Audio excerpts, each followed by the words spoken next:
देश की राजधानी दिल्ली में मॉनसून की विदाई हो चुकी है और मॉनसून की विदाई के साथ ही दिल्ली में पॉल्यूशन का खतरा भी बढ़ने लगा है। बता दें कि system of air quality and weather forecasting and research यानी कि सफ़र के मुताबिक दिल्ली के अधिकतर इलाकों में एयर क्वालिटी इंडेक्स यानी कि AQI मीडियम कैटेगरी में है, जिसके 2 अक्टूबर को खराब कैटेगरी में पहुंचने की संभावना है।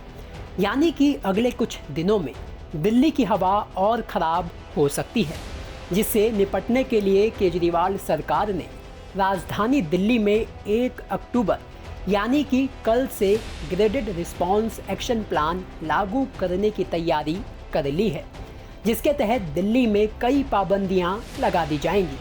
तो क्या होता है ग्रेडेड रिस्पॉन्स एक्शन प्लान और क्या क्या पाबंदियां दिल्ली में लगने वाली हैं, कब तक ये पाबंदियां रहेंगी, सब कुछ आपको बताएंगे इस रिपोर्ट में। तो चलिए सबसे पहले आपको बताते हैं कि ग्रैब कब लागू किया जाता है। CAQM के मुताबिक ग्रैब को 4 कैटेगरी में लागू किया जाता है। हर कैटेगरी में अलग अलग प्रतिबंध होते हैं। अगर AQI का स्तर 201 से 300 के बीच यानी कि खराब है तो स्टेज 1 लागू किया जाता है। अगर AQI 301 से 400 के बीच है यानी कि बहुत खराब होने पर स्टेज 2 लागू किया जाता है। अगर AQI 401 से 450 के बीच है यानी गंभीर होने पर स्टेज 3 लागू होता है। अगर AQI का स्तर 450 के ऊपर है यानी कि बहुत गंभीर है तो स्टेज 4 लागू होता है। तो जैसा कि हमने आपको बताया कि अगले कुछ दिनों में दिल्ली का एयर क्वालिटी इंडेक्स खराब की कैटेगरी में पहुंचने का अनुमान है, तो हम आपको बताते हैं कि AQI के खराब स्तर को देखते हुए दिल्ली में कल से कौन सी पाबंदियां लगाई जाएंगी। कल से राजधानी दिल्ली में कंस्ट्रक्शन और डिमोलिशन से निकलने वाली धूल और मलबे में प्रबंधन को लेकर निर्देश लागू होंगे। सड़कों पर जमी धूल को उड़ने से रोकने के लिए पानी का छिड़काव किया जाएगा। खुले में कचरा जलाने पर प्रतिबंध रहेगा। ऐसा करने पर जुर्माना वसूला जाएगा। जहां ट्रैफिक ज़्यादा होता है वहां ट्रैफिक पुलिस की तैनाती होगी। PUC के नियमों को सख्ती से लागू किया जाएगा। गाड़ियां बिना PUC के नहीं चलेंगी। डीजल जनरेटर का इस्तेमाल बिजली के लिए नहीं होगा। तो ये तो हुई वो पाबंदी जो कल से दिल्ली में लागू हो जाएगी।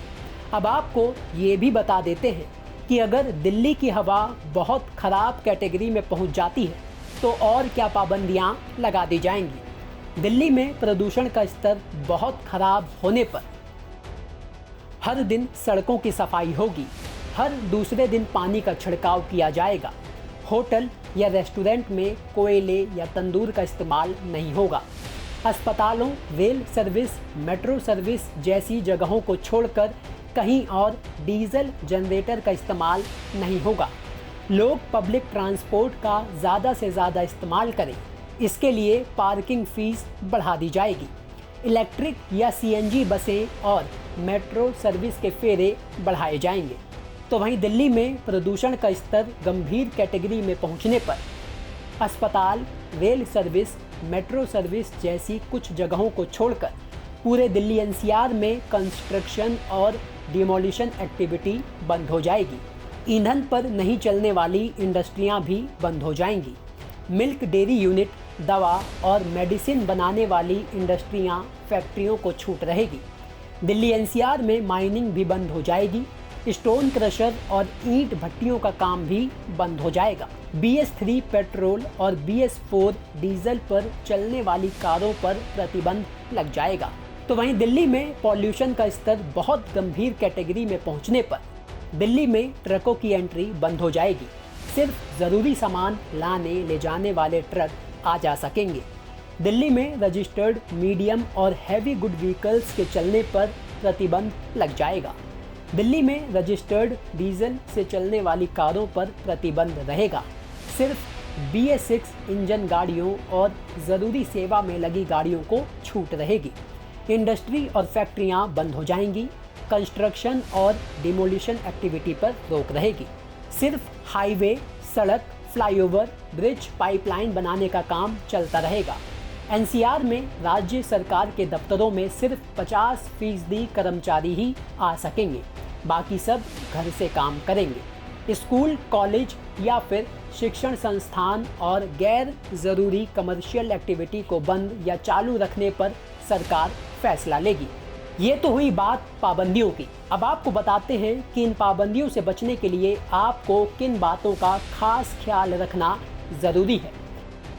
बता दें कि अपनी कार या बाइक की प्रॉपर सर्विसिंग रखें, अपनी गाड़ी में एयर प्रेशर को मेंटेन रखें, पीयूसी सर्टिफिकेट को अप टू डेट रखें, रेड लाइट होने पर गाड़ी के इंजन को बंद कर दें, खुले में कचरा ना जलाएं और ना ही उसे फेंकें, पर्सनल गाड़ी के बजाय पब्लिक ट्रांसपोर्ट का इस्तेमाल करें, समय समय पर अपनी गाड़ियों के एयर फिल्टर बदलते रहें, अक्टूबर से जनवरी तक कंस्ट्रक्शन करवाने से बचें, बच्चों, बुजुर्गों और वो सभी लोग जिन्हें कोई गंभीर बीमारी है वो घर से बाहर निकलने से बचें।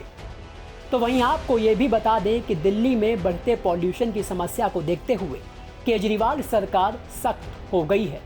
दिल्ली में प्रदूषण पर नियंत्रण पाने के लिए विंटर एक्शन प्लान तैयार कर लिया गया है। लेकिन सवाल यही है कि दिल्ली में पॉल्यूशन की समस्या कोई नई बात नहीं है। हर साल इससे निपटने के लिए बड़े बड़े वादे और प्लान तैयार किए जाते हैं, लेकिन हर बार ठंड के मौसम में बढ़ता पॉल्यूशन सरकारी दावों की पोल खोल देता है। खैर, देखना ये होगा कि इस बार का केजरीवाल सरकार का विंटर एक्शन प्लान दिल्ली वालों को पॉल्यूशन की समस्या से निजात दिला पाने में कारगर साबित होगा या नहीं। ब्यूरो रिपोर्ट, दिल्ली तक।